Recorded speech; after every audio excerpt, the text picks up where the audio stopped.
Today we're going to look at a video or three videos that describe bad behavior at the Alameda County Republican Party's Central Committee.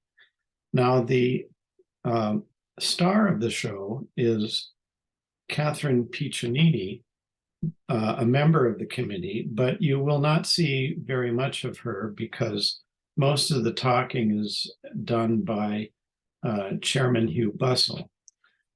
As the videos begin, it's at the end of a very long meeting where the chairman has successfully installed three members of the Central Committee through appointment.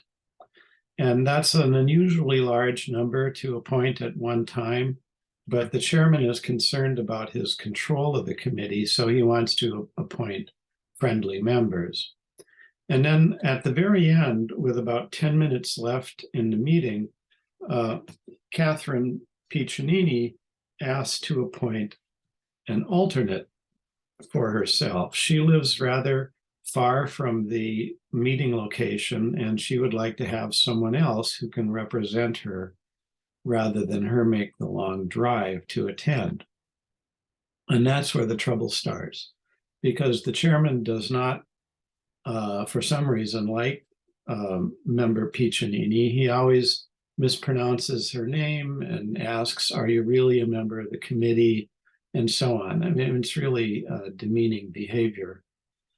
So there's an involved discussion about the bylaws of the county party. And in a nutshell, the bylaws say that a member can appoint an alternate from their district.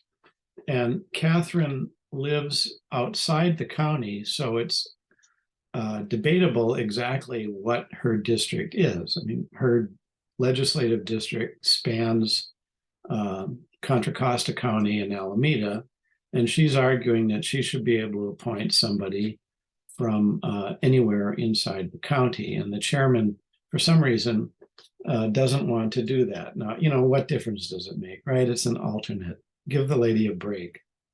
So as this discussion progresses,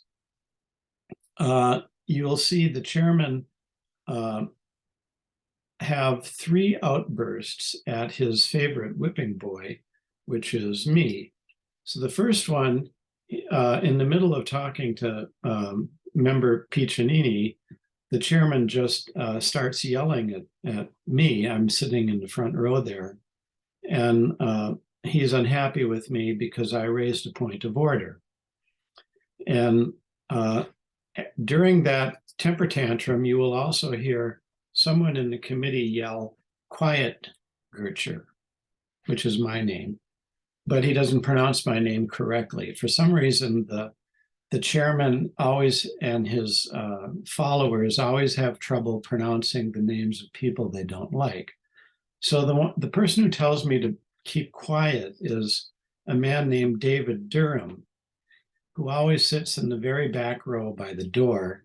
The interesting thing is that he has never actually run for the committee. You're supposed to be elected, but he comes from a district that never has enough candidates. And so he's always just automatically put on the committee. That's called a no contest election. Now, if you're in the committee long enough, you'll probably get a phone call from him telling you to, he has some friendly advice to do this or that or the other thing. He's one of the chairman's enforcers. And I can't understand what he gets out of it, but apparently he just likes to bully people. So the next temper tantrum of the chair is when I make another point of order because the Katherine is still waiting to appoint her member, and the chairman says, "Shut up" to me. You don't have to second an appeal to the chair's decision.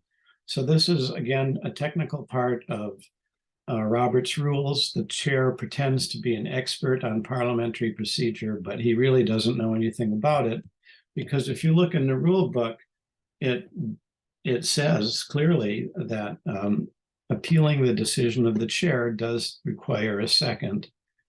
Katherine appealed the chair's decision and I made the second, but that again prompts an outburst from the chairman. And his final temper tantrum I found actually quite threatening or frightening.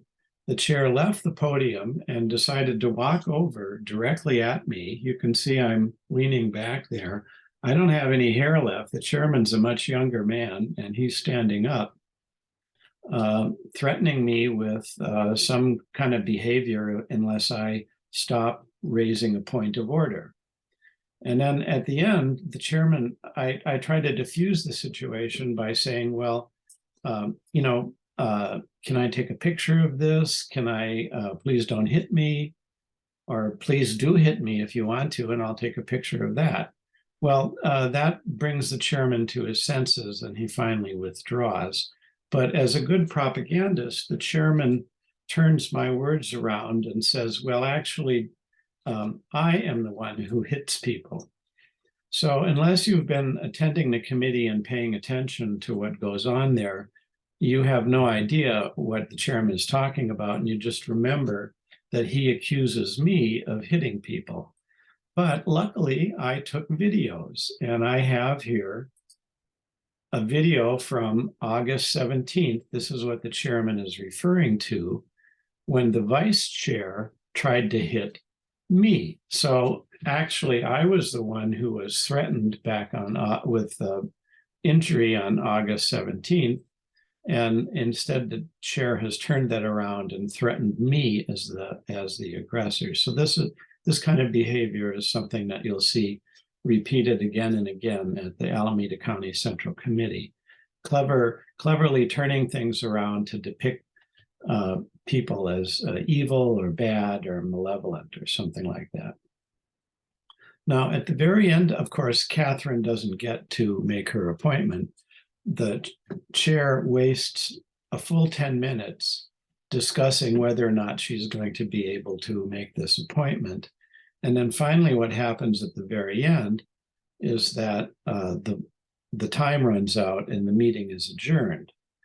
So some of the committee members try to prevent the meeting from being adjourned, but they're voted down. And among the people who vote to end the meeting prematurely, leaving Katherine standing there without an appointment, are the people you see here. Two of them, Joe Roubaix and Rich Kinney. I'm very surprised at this because I assume they're acquaintances of Katherine Piccinini's.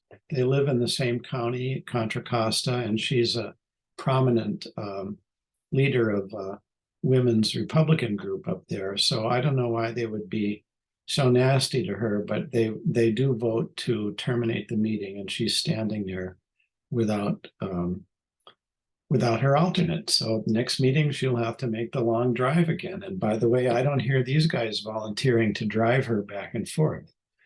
So before we get into the videos, I know that some people are probably concerned about making videos of folks.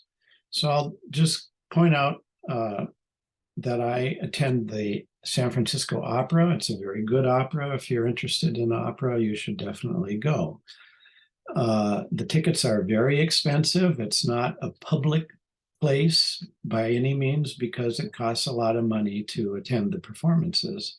And when you do attend an opera performance, the opera company will post this message: you may be photographed while in attendance at this performance. And that's because the audience is all full of people with cell phones, and they all want to take pictures of the beautiful building and the beautiful people who attend the opera. So the rule is not is the place where you are taking your photographs public or private, because the opera is certainly private.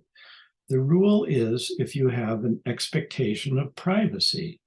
And just like the opera, when you're at the Central Committee of the Alameda County Republican Party, there is no presumption of privacy. In fact, the chairman himself photographs the whole meeting. There's on-screen Zoom running, and they record the whole Zoom meeting, and anybody at home can record that as well. So there's lots of pictures being taken, and I'm allowed to take pictures too.